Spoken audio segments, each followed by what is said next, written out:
हम में से ज्यादातर लोग हर समय किसी न किसी बात को लेकर दुखी होते हैं। हमारे दुखी होने के पीछे बहुत सारे कारण होते हैं, पर क्या हमने कभी जानने की कोशिश की कि दुख वास्तव में है क्या?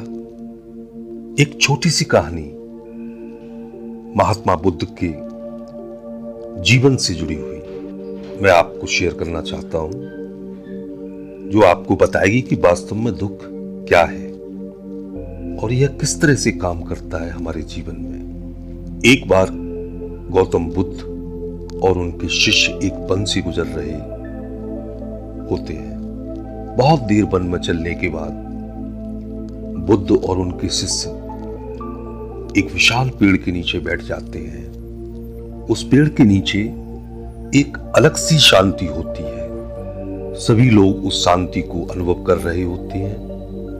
कोई भी एक शब्द नहीं बोलता है, चुपचाप उस शांति को केवल फील कर रहे होते हैं। कुछ देर बीतने के बाद महात्मा बुद्ध का एक शिष्य उठता है और बुद्ध से पूछता है कि महात्मा, मैं आपसे एक प्रश्न पूछना चाहता हूं। बुद्ध कहते हैं, क्या प्रश्न है तुम्हारा? पूछो बेटा।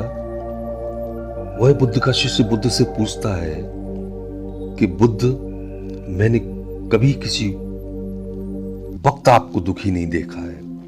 आपके चेहरे पर हर समय एक अलग सी मुस्कुराहट रहती है जो हमें भीतर तक आनंद से भर देती है।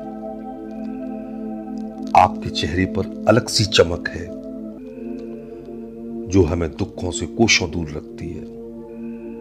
पर असल में मैं ये जानना चाहता हूं कि मेरे भिक्षुक बनने से पहले मेरे जीवन में बहुत सारा दुख था,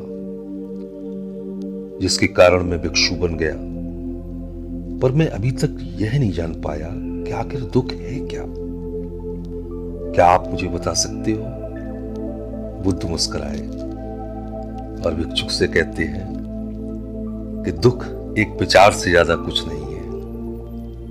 सभी लोग चौंक गए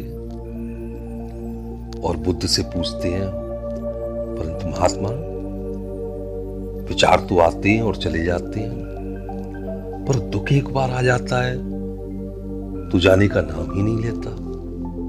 बुद्ध कहते, मैं तुम्हें एक छोटी सी घटना बताता हूं। एक नगर में एक धनी सेठ रहता था। उसके पास एक वफादार नौकर हुआ करता था। वह सेठ अपने नौकर पर बहुत विश्वास करता था। सेठ अपने नौकर को कभी भी किसी बात के लिए भी शक नहीं करता था, क्योंकि उसका नौकर वास्तव में बहुत ऑनेस्ट था। एक बार उस सेठ को किसी काम के लिए बाहर जाना पड़ता है। 2-3 दिनों के बाद जब वह सेठ वापस लौटता है तो वह एक कीमती सामान लेकर आता है। वह उस कीमती सामान को अपने कमरे में बड़ा सजा कर रखता है और अपने नौकर से कह देता है, तुम्हें खास तौर पर इस चीज का ध्यान रखना है। ध्यान रहे यह टूटे नहीं, यह मेरा बहुत प्रिय है। नौकर कहता है, मालिक, मैं पूरा ध्यान रखूंगा, आप चिंता न करें।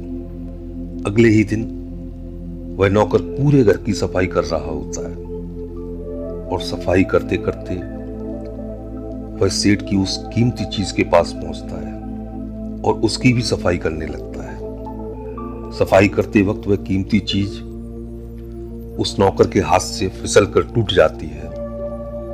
सेठ को जब यह बात पता चलती है, वह नौकर के पास आता है और नौकर को खूब डांटता धमकाता है, पर न तो वह उस नौकर को नौकरी से निकाल सकता है और ना ही उसे पीट सकता है, क्योंकि वह उसका बहुत वफादार और पुराना नौकर है। इसलिए वह डांट डपट कर ही उसे छोड़ देता है।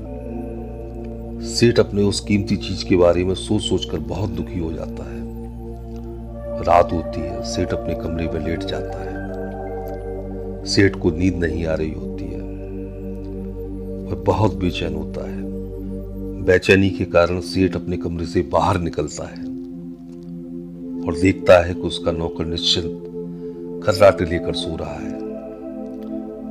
वह यह देखकर और भी क्रोधित होता है। सेठ सोचता है कि इसने मेरी इतनी कीमती चीज तोड़ दी और उसे बिल्कुल भी चिंता नहीं है, और मुझे यहां नींद भी नहीं आ रही और यह आराम से सो रहा है।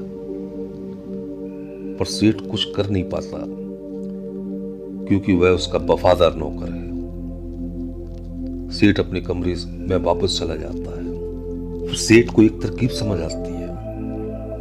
वह अपने नौकर के पास आता है और अपने नौकर से कहता है, मुझे बहुत दुख हो रहा है, यह बताते हुए कि वह जो कीमती चीज कल तुमने तोड़ी थी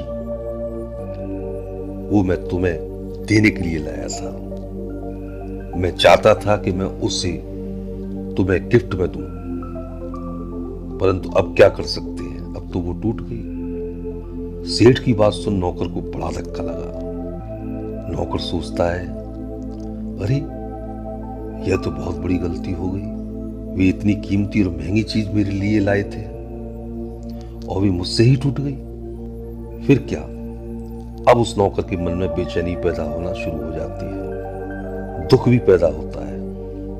रात होती है और सेठ आराम से सोता है।